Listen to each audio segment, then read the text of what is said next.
اللهم اهدنا الصراط المستقيم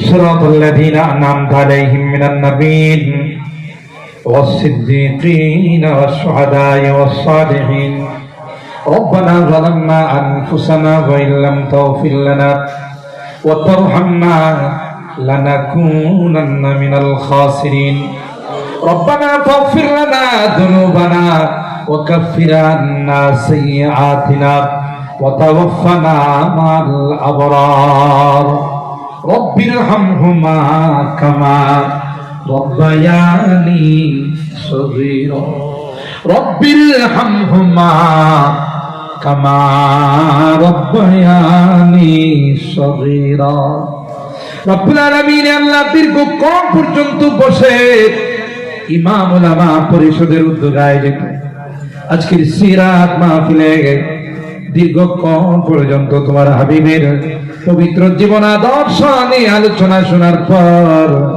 গভীর রজনীতে আল্লাহ আমরা কিছু সংখ্যক গুনাহগার বান্দা তোমার শাহী দরবারে হাত উঠাই আল্লাহ মেহেরবানি করে জিন্দেগীর সকল গুনাহগুলোকে মাফ করে দাও হে রব্বি করিম তাওবা করতেছি আর জীবনে কোনোদিন গুনাহ করব না আর জীবনে কোনোদিন নামাজ ছাড়ব না আর কোনোদিন নাফরমানি করব না সুদি কারবার করব না আল্লাহ কোনোদিন বেপরদায় চলব না মেহেরবানি করে আমাদের তাওবা গুলোকে কবুল করে নাও আমাদের কঠিন ময়দানে আল্লাহ আমাদেরকে গুনাহগার বলে ডাক দিও না কোরআনে কারিমে পড়েছি আল্লাহ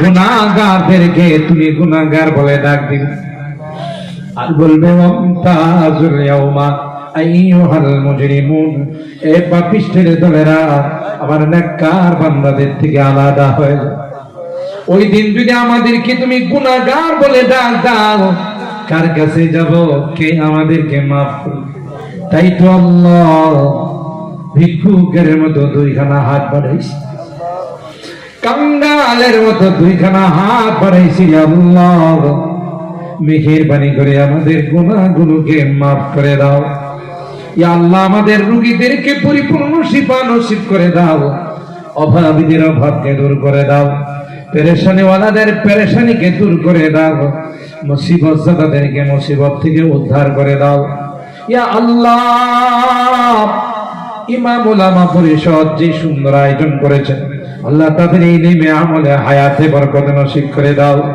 আর যেন জাতির খেদমত বেশি বেশি করতে পারেন আল্লাহ সেই তৌফিক নসিব করে দাও এর ওসিলায় গোটা এলাকাকে আল্লাহ বেদাত মুক্ত শিরক মুক্ত এলাকা হিসাবে ঘোষণা করে দাও আল্লাহ অনিসলামিক যত কাজ আছে সবগুলোকে কুদরতি ভাবে তুমি বন্ধ করে দাও ইয়া রাব্বাল আলামিন আল্লাহ আমাদের এই প্রিয় মাতৃভূমি বাংলাদেশকে তুমি হিফাজত করো যারা এই দেশকে নিয়ে ষড়যন্ত্র করে এই দেশকে নিয়ে যারা ছিনিমিনি খেলে আল্লাহ কুদরতি ভাবে তাদের ফয়সালা করে দাও অশান্তির রাস্তাগুলোকে তুমি বন্ধ করে দাও ও মালিক আল্লাহ এই মাহফিলে যারা যেভাবে দান খায়রাত করেছে সহযোগিতা করেছেন আল্লাহ সকলের দানগুলোকে কবুল করে নাও ইয়া আল্লাহ আমার মুরব্বীদেরকে আবু বকরের মতো বানাই দাও কলিজার টুকরা যুবকদেরকে জান্নাতি যুবক বানাই দাও আমার মা বোনদেরকে আবেদা জাহেদা সালেহা নেককার দিনদার আম্মা জান খাদিজাতুল কুবরা আয়েশা সিদ্দিকার মতো বানাই দিও আল্লাহ ইয়া রাব্বাল আলামিন আল্লাহ অত্র এলাকার যত মুরব্বীরা কবরে শুয়ে আছে জানি না কার মা নাই কার বাবা নাই রে আল্লাহ সবার জিন্দেগীর গুনাহগুলোকে maaf করে দাও আল্লাহ তাদের কবরগুলোকে জান্নাতের বাগান বানাই দাও আমরা যারা হাত উঠাইছি আল্লাহ আমাদের মা বাবা গুনার কারণে যদি জাহান্নামের আসামি হয়ে থাকে আল্লাহ তাদেরকে তুমি maaf করে দিও আল্লাহ তাদের কবরগুলোকে জান্নাতের বাগান বানাই দিও যারা বেঁচে আছেন আল্লাহ তাদের হায়াতে বরকত দিও, মা বাবার খিদমত করে জান্নাত হাসিল করার তৌফিক দিও ইয়া রাব্বুল আলামিন। আল্লাহ জানি না কোন দিন মালাকুল মউতের সঙ্গে দেখা হয়ে যাবে, কোন দিন মসজিদের মাইকে আমার নামটা ঘোষণা হয়ে যাবে, মসজিদের পালকিটা আমার ঘরের সামনে দাঁড়িয়ে যাবে। আল্লাহ এলাকার মানুষ কেউ বা বাঁশের ঝাড়ে যাবে, কেউ বা গোরস্থানে যাবে কবর খনন করার জন্য, কেউ বা বাজারে যাবে আমার জন্য নতুন কাপড়। এ মালিক, লোহার ঘাটে আমাকে শোয়াবে,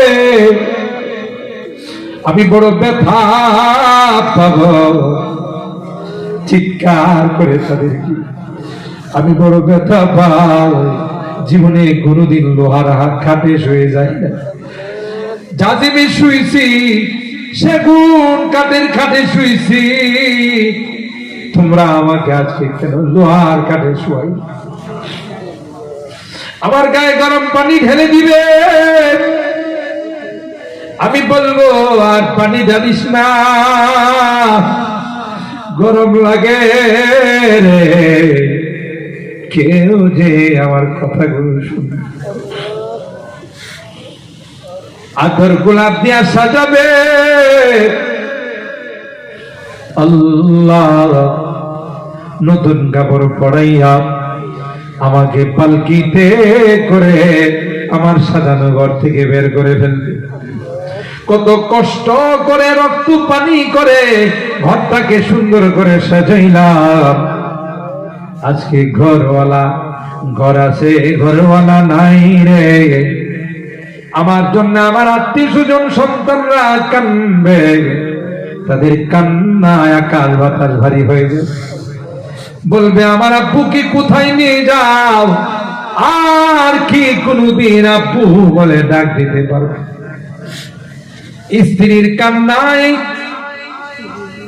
আল্লাহ পুরা এলাকায় কান্নার রোল পড়ে যাবে, বলবে স্বামী আমার এই কুচি গাধা বাচ্চাগুলো কার কাছে দিয়ে যাইতেছে? কে গো আমার বাজার সদাই করবে? কে গো আমার দুঃখ সুখের কথা শুনবে? আল্লাহ কেউ যে সন্তানদের চিৎকারের দিকে তাকাবে না, কেউ যে আমার আত্মীয় স্বজনের চোখের পানির দিকে তাকাবে না। আমার আপনজন নিজেরাই আমাকে কাঁধে করে নিয়ে আরো সামনে দেখবো আমার ছেলে, পিছনে দেখবো আমার ভাই, আরেক কাঁধে দেখবো আমার ভাতিজা। এরা তো আমার আপনজন, এরা আমাকে আর বাড়িতে রাখবে না, আমাকে জঙ্গলের দিকে নিয়ে আরো আনা দেয়। কেউ যে আমার প্রতি আর মায়া লাগে না। নেওয়ার পরে আমাকে গর্তের মধ্যে ঢুকাবে, একজন কবরে লাশ নামানোর জন্য নামবে। আমি মনে করব কেউ যদি আমার সাথী না হয়, মনে হয় রে আমার এই ব্যক্তিটা মনে হয় কবরের সাথী হয়েছে। কিন্তু না না না, কাফনের গিরাটা খুলে দিয়া আমার মুখটা কেবলার দিকে দিয়া ওই মানুষটাও সুন্দর করে উপরে চলে যাবে। আমি যেন আর কোনদিন দুনিয়াতে আসতে না, সবাই মিলে আমার উপরে বাস দিবে, চাটাই দিবে, আর ওই চাটাইয়ের মধ্যে মাটি দিবে। আল্লাহ আমি যেন আর কোনদিন দুনিয়ার জমিনে আসতে না। এ মালিক ওই মুহূর্তটা আসার পর নেককার বানাই দিও, দিনদার বানাই দিও, কলমাওয়ালা বানাই দিও, তাওবা নসিব করে দুনিয়া থেকে নিও আল্লাহ। মোনাজাত শেষ করার পূর্বে ফরিয়াদ, আমি যদিও গুনাহগার, অনেক আলেম ওলামাদেরকে নিয়ে হাত উঠি, অনেক সাদা দাড়িওয়ালা মুরব্বীদেরকে নিয়ে হাত উঠেছি। আল্লাহ পর্দার আড়ালের অনেক মা বোনদেরকে নিয়ে হাত, আল্লাহ যাদের হাতখানা পছন্দ হয় সেই হাতের ওসিলায় আমাদের দোয়াগুলো কবুল করে নাও। রব্বানা তাকাব্বাল মিন্না ইন্নাকা আনতাস সামিউল আলিম ওয়া তুব আলাইনা ইন্নাকা আনতাত তাওয়াবুর রহিম। সুবহানা রাব্বিকা রাব্বিল ইজ্জাতি আম্মা ইয়াসিফুন ওয়া সালামুন আলাল মুরসালিন ওয়ালহামদুলিল্লাহি রাব্বিল আলামিন।